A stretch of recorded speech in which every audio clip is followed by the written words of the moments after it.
కాకినాడ జిల్లా పెద్దాపురం తెలుగుదేశం పార్టీ కార్యాలయం వద్ద సామలకోట మండలం స్థాయి బూత్ కమిటీల సమావేశం జరిగింది. ఈ కార్యక్రమాన్ని ఉద్దేశించి పెద్దాపురం అసెంబ్లీ నియోజకవర్గ తెలుగుదేశం పార్టీ అభ్యర్థి సిట్టింగ్ ఎమ్మెల్యే నిమ్మకాయల చినరాజప్ప మాట్లాడుతూ వచ్చే ఎన్నికల్లో ఎలాగా పనిచేయాలనేది దిశానిర్దేశం చేశారు.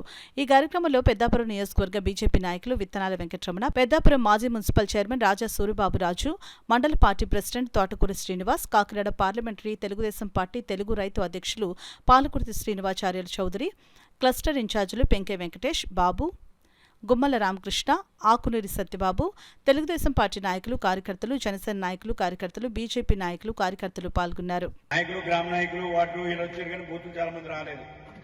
మేము కర్సన్ మనం చెప్పేది ఏంటంటే క్లస్టర్ ఇన్ఛార్జీని బూత్తోని ప్యాకేజ్ మీటింగ్ పెట్టండి.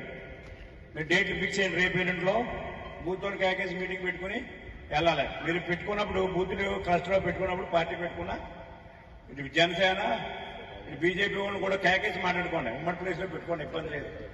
మీరు మాట్లాడుకోండి. కంపల్సరీగా అందరూ కూడా పనిచేయవచ్చిందే.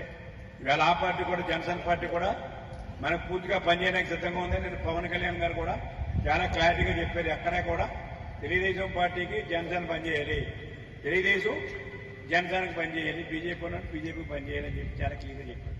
అంటే తెలుగుదేశం గుర్తుకి మనం బీజేపీ జనసేన అందరూ కూడా మనకు పనిచేస్తున్నారు. మనం గ్లాస్ గుర్తుకి ఎంపీకి మనం పనిచేయాలి. చాలా క్లియర్గా చెప్పాడు ఆయన. అంటే ఎవడో కూడా మిస్ అవ్వకూడదు, ఎవడో ఇద్దరు మొక్కబడాలు లేవు, ఎవడో 2 ఓట్లు అని చెప్పకూడదు. ఆ 2 ఓట్లు మనకే అని చెప్పాలి తప్పించి ఒక ఓటు ఇలాగా ఓటు ఇలాగా అన్నది మన నోటప్పుడు మాట రాకూడదు. అప్పటికే చాలా క్లియర్గా అది చెప్పారు ఆయన. అంటే మీరు అందరూ కూడా అది గమనించి మీరు పనిచేయాలి. తర్వాత ఎలక్షన్ కూడా బూతుల దగ్గర, కౌంటింగ్ దగ్గర, బూత్ మన పోలింగ్ దగ్గర మంచి మనిషిని పెట్టుకోవాలి. అక్కడ ఎవరు స్ట్రాంగ్ ఉన్న పర్సన్ పూర్వం నుంచి ఎవడు ఉన్నాడో ఆడే ఉంటాడు. అలాగే మీరు బూతుల దగ్గర ఎన్నికలు జరిగేటప్పుడు కూడా మీరు జనాన్ని ఎవరు ఓటు వేసాడు, ఎవరు ఓటు వేయలేదు, మరి వాళ్ళు తీసుకొచ్చి ఓటు ఏం చెప్పాలి కూడా తీసుకోవాలి. పర్సెంట్ అయితే 80% అవ్వాలి. ప్రతి బూత్ 90% కూడా తీసుకోవాలి. 80% తక్కువ కాకుండా చేయాలంటే మీరు ఆ బూత్ మీద అవగాహన ఉండాలి. ఎవరు వచ్చారు ఓటుకి, ఎవరు రాలేదన్నది బయట వాళ్ళందరూ కూడా అబ్జర్వ్ చేసుకుని ఆ ఓటు వేయించే బాధ్యత తీసుకోవాలి. అదే అందరూ కూడా పనిచేయాలి.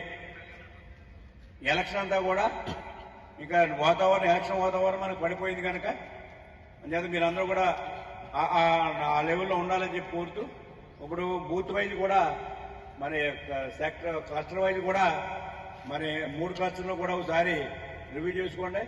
మీరు మీటింగులు పెట్టుకోండి. మీరు ఖచ్చితంగా రిపోర్ట్ నాకు ఇవ్వండి. ఎక్కడైనా కూడా బూత్ కమిటీ కన్వీనర్ పని చేయకపోతే ఆల్టర్నేటివ్ కూడా చేసుకోండి. మీరు ఇబ్బంది లేదు. ఎందుకంటే మనకు పనిచేసేవాడు కావాలి. మనకి ఎవడో కూడా ఇంట్లో పడుకునేవాడు కాదు.